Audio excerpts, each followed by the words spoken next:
there are certain things that we do have to raise, which we will raise today. And the one is the CR17 donation from Bosasa operations into the F&B account. Now, this has been dealt with by you. I gave you forewarning of it yesterday. This is an opportunity to explain to the public and the Commission what happened.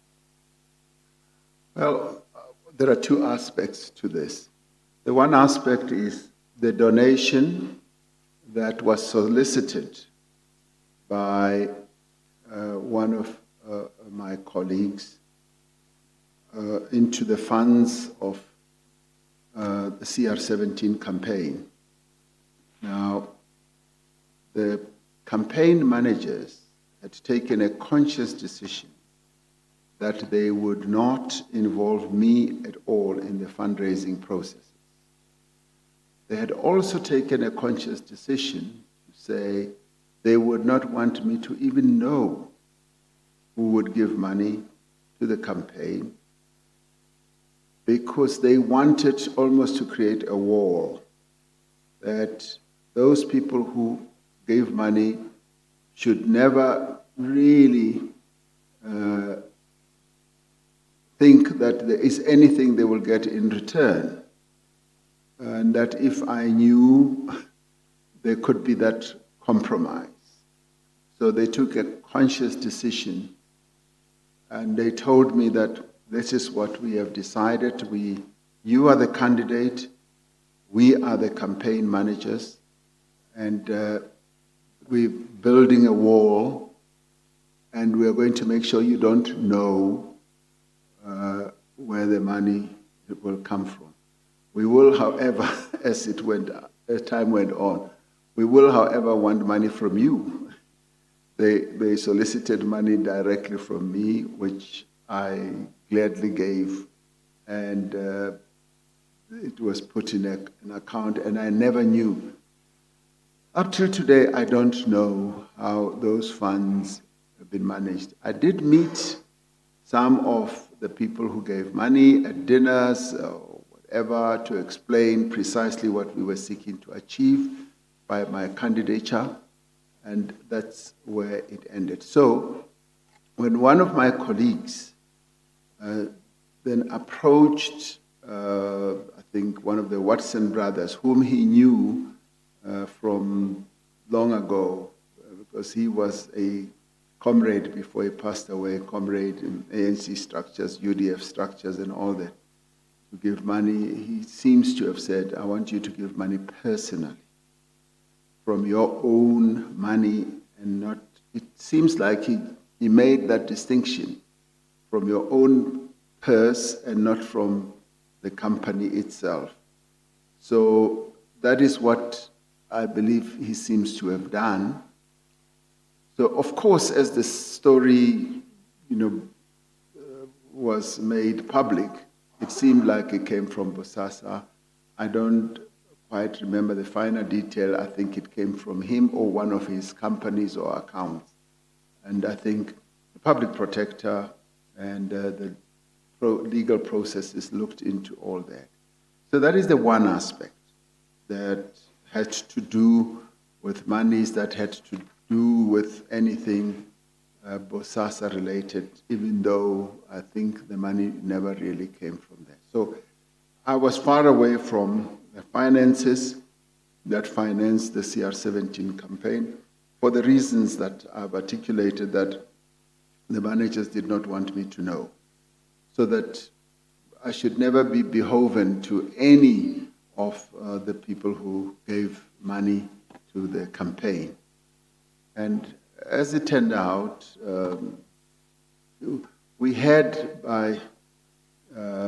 maybe by osmosis in the ANC, arrived at a situation where there are formal campaigns that are now mounted for people to be elected to positions.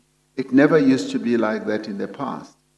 And we still bemoan the fact that we have now arrived at a campaign-style type of contestation for leadership, which is regrettable, but that's where we are.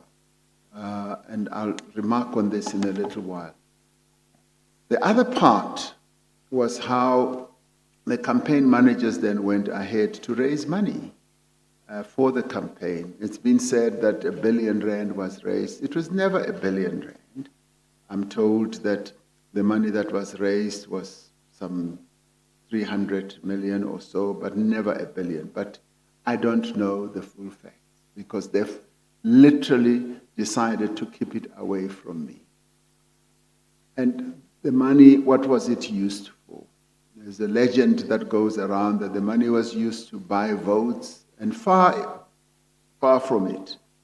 And I said to my comrades right at the beginning, I never want to be part of a campaign that is going to descend into all these deviant type of behaviors that we talk about in the ANC about vote buying. And I even said I would rather lose the race rather than have votes bought.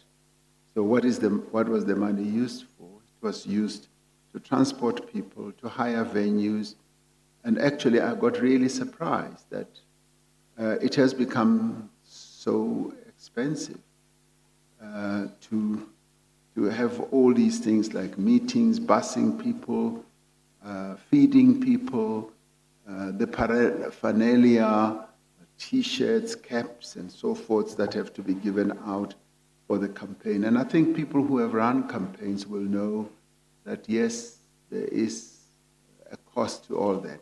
As it turns out, there is still a debt that still has to be paid in a number of forms and ways after that campaign that happened in 2017. So money was used for that. And I guess one of the key issues and challenges is that the people who were running the campaign were so methodical. They recorded everything in black and white. They recorded who was given money, what was it for, and some of the money was deposited into people's account to pass on to others, to people in the regions and people all over. And most of that money was then distributed for a branch to hold a meeting, to hire the venue, for people to travel, for airtime, and all those types of things. So when it came to, people often talk about these accounts that are locked up or where the court decided. And that had nothing to do with me because I've been blocked from all that. And the comrades who ran the campaign have been quite almost Philistine in ensuring that that is held to themselves, and I never get involved in all that. But be that as it may, that is now being deliberated by the courts. And in some ways, quite a bit of the information about who gave money is known. It's those who've taken the matter to court know who gave the money. And the money that was given was also donated by a number of people. And many people, as they give money in the old dispensation before the new law about political funding takes place, they gave money on the understanding that we don't want it to be publicized that we've given money for a political campaign. So they wanted their own identity to be kept out of the media. And it was on that type of condition which the campaign managers agreed to. They said, okay, of course you're giving money, and we will keep your information confidential to ourselves, as it has always been the case with a number of monies that are given to political parties. Political parties, by their very nature, go around asking for donations, and I think it will not be surprising for them to hear that other donors don't want the information to be known. So this is now the subject of a major court battle. But in the end, Chairperson, there was nothing sinister I must say, about the CR17 campaign. Nothing underhand. People always say and fear that those who gave money wanted something in return. I would never allow that. And I would also say, and because I don't know, that to me is a safeguard. You know, how much so-and-so gave and all that.